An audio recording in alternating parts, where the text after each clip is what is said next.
Snarkiness. We would both be pretty snarky. I have so many favorite and happy memories with you.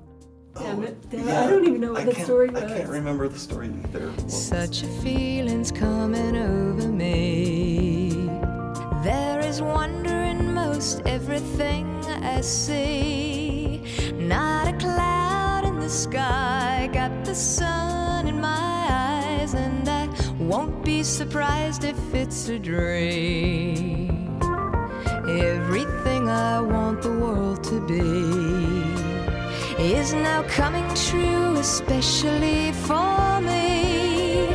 And the reason is clear, it's because you are here. You're the nearest thing to heaven that I've seen. I'm on the top of the world, looking down on creation, and the only explanation I can find is the love that I've found ever since you've been around. Your love's put me at the top of the world.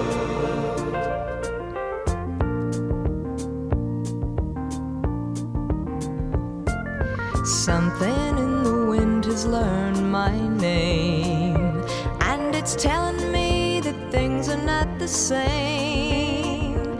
In the leaves on the trees and the touch of the breeze, there's a pleasing sense of happiness for me. There is only one wish on my mind. When this day is through, I hope that I will find that tomorrow will be just the same for you and me. All I need will be mine if you are here. I'm on the top of the world, looking down on creation, and the only explanation I can find is the love that I've found ever since you've been around. Your love's put me at the top of the world. I'm on the top of the world, looking down on creation, and the only explanation I can find is the love that I've found ever since you've been around. Your love's put me at the top of the world.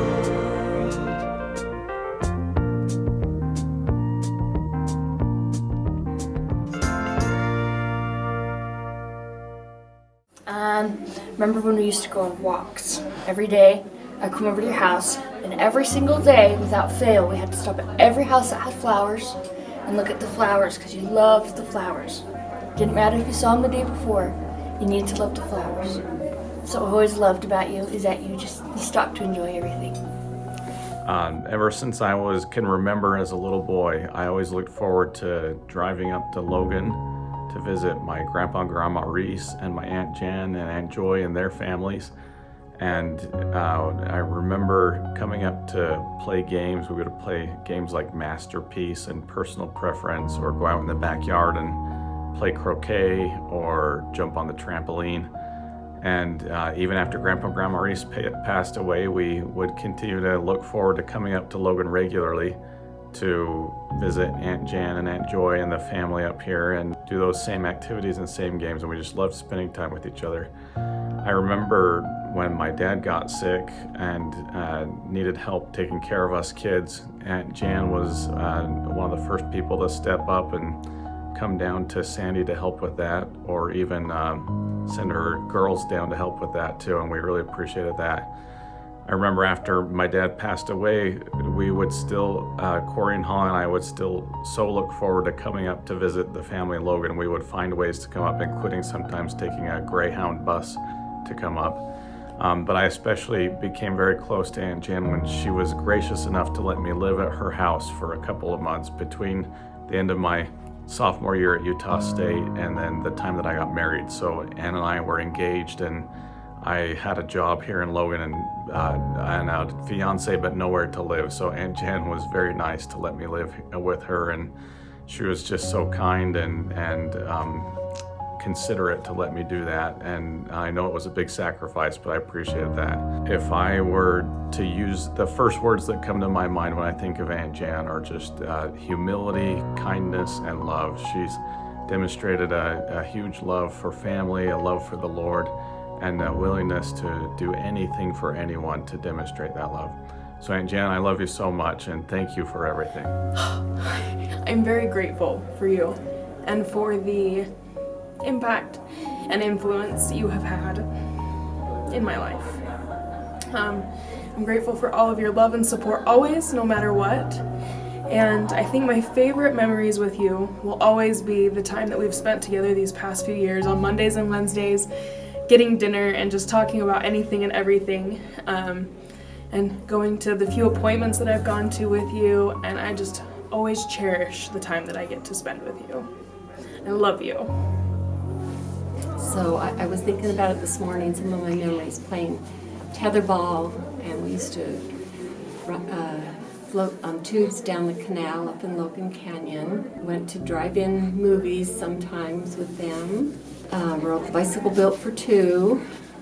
That was a fun thing. And then Janice would come and stay at our house sometimes, and one of the favorite things that she and I did was we have this great big barrel that we could stand on and roll across walk on it and roll across the grass on it. That was always fun.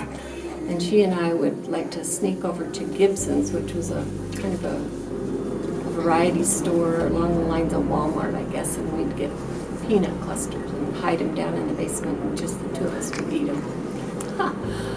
So, lots of happy memories. She has always been special to me. Love her so much. So the first time I ever met Nana, it was like one of our very first dates, me and Christopher, and we walked back to Nana's house after seeing a musical at USU, and we walked in, and from the moment that I met her, she treated me like a granddaughter. And, like, I just remember her being so sweet and just, it was great. And it's funny, I remember Aunt Jan, like, being the one who was leading these things. So there was pull-up basketball where you had to have a quarter and run it down your nose and then drop it onto a circle. And so every time she dropped it, she would trace the quarter with a pencil, and then you would try and do it again and drop it, and it wouldn't go again. And she'd say, no, I mean, you were close, but see this circle? And she would trace the quarter again. And I just kept trying over and over and never got it in the circle, obviously. And so eventually she's like, okay, well, you did good try. And then later I went into the bathroom and saw that I had a huge line down my nose from her tracing the quarter, and it like made a line down my nose. So there was that, and then there was another game that they played on us, this trick called Gucci Gucci Goo, where you would like pinch the cheek of the person next to you and say Gucci Gucci Goo. And so the person next to me was like pinching my cheek, and then I would do it. And then again, I went into the bathroom later and I had lipstick all over my cheek. And then there was another one, Ugliest Gorilla, where I can't remember exactly how that one went, but it was exactly the same, where at the end you're looking like an idiot. And what made it so funny is that Aunt Jan is just so sweet and innocent. Like, you would never think that she would like play such a funny prank on you, but she always did. So anyway, I loved that experience.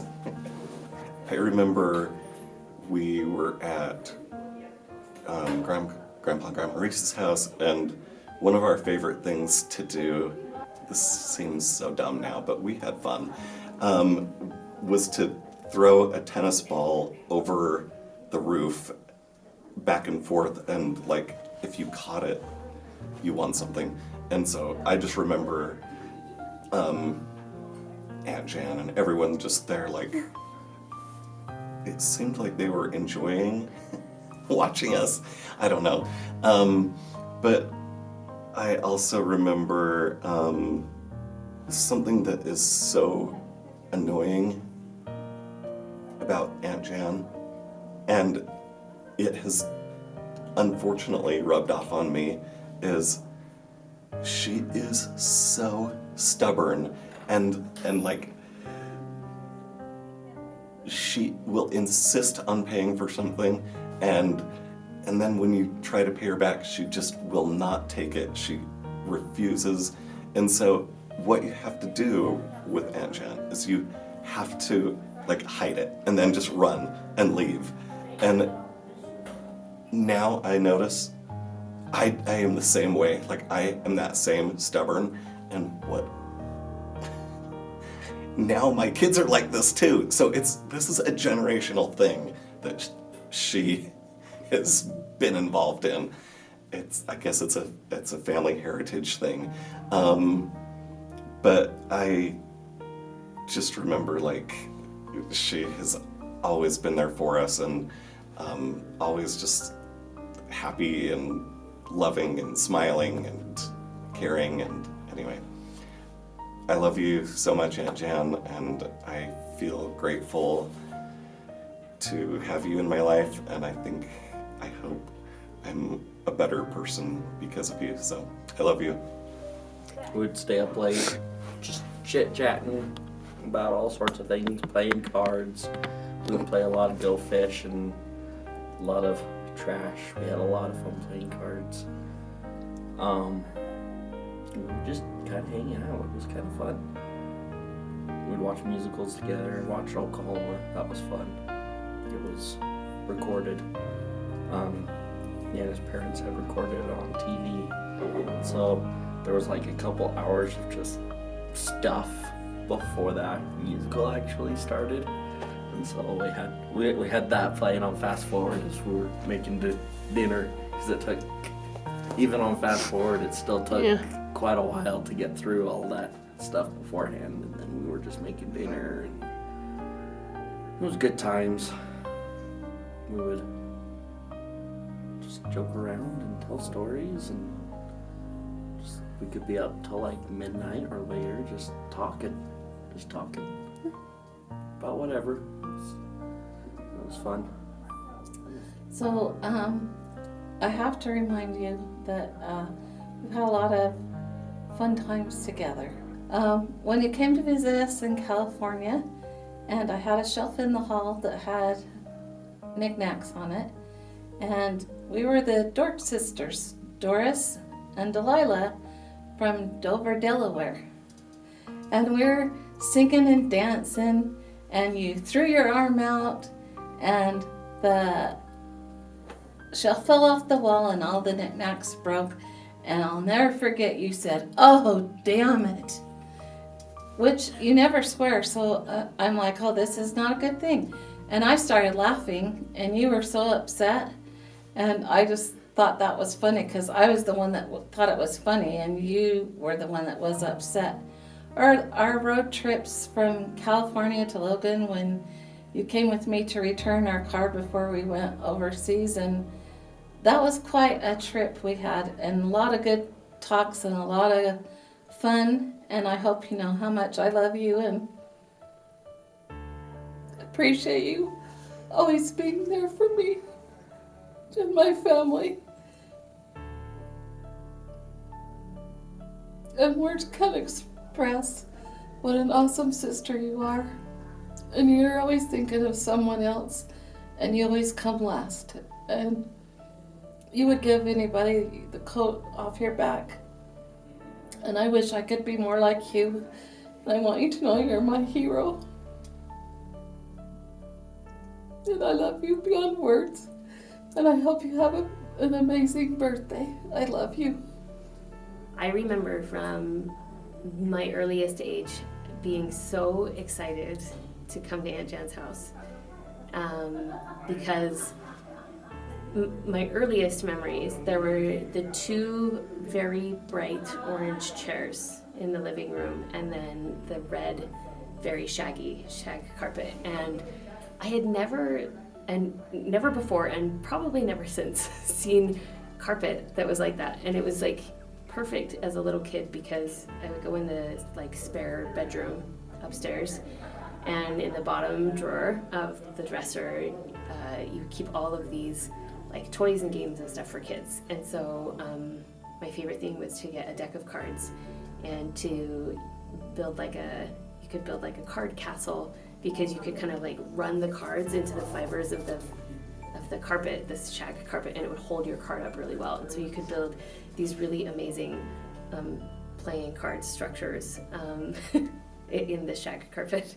But I remember probably most like when we would come to visit, beyond like the Fruity Pebbles cereal and the cream pea soup, playing games, and I loved playing games, so much so in fact that the other day I was reminiscing about my favorite games that we would play there, and how a lot of these games I think were probably manufactured in like the early 1970s, and so a lot of them they don't make anymore. And one of my favorite games was Masterpiece, where you would match up a card that had like a famous painting on it with a dollar value card, and you would slide those cards together and clip them so that if you open it up you could see like the dollar value of this painting. And sometimes they were worth $1 million, and sometimes they were forgeries. And for whatever reason I loved this game, and I never saw it anywhere else besides at Aunt Jan's house. And so we decided to go see if we could find this game on eBay. And so for the past couple of weeks, my kids have enjoyed the experience of playing 1971 Masterpiece and learning how to totally bluff when selling a forgery. So it's been a really great experience. I always really appreciate and admire that you had the world's biggest amount of patience with me when I insisted that you play the chipmunk game with me over and over and over again for a full day while we were in the hospital. Thank you for being so patient with me and teaching me love.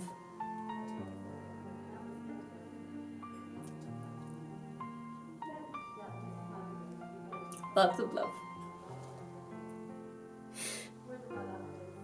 After my dad died, I needed that love a lot, and I'm so grateful for my whole life how much I have felt loved, and how I've always known that I have someone in my corner.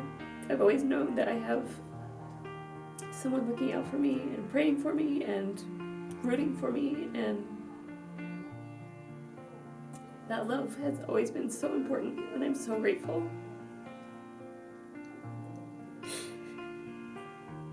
Even if it was just a silly card game, or even if it was big experiences in my life, I always felt like I had someone to talk to and someone who is always there, and I'm so appreciative of that. And yeah, thank you so much for all of the love, for all of the years. I love you.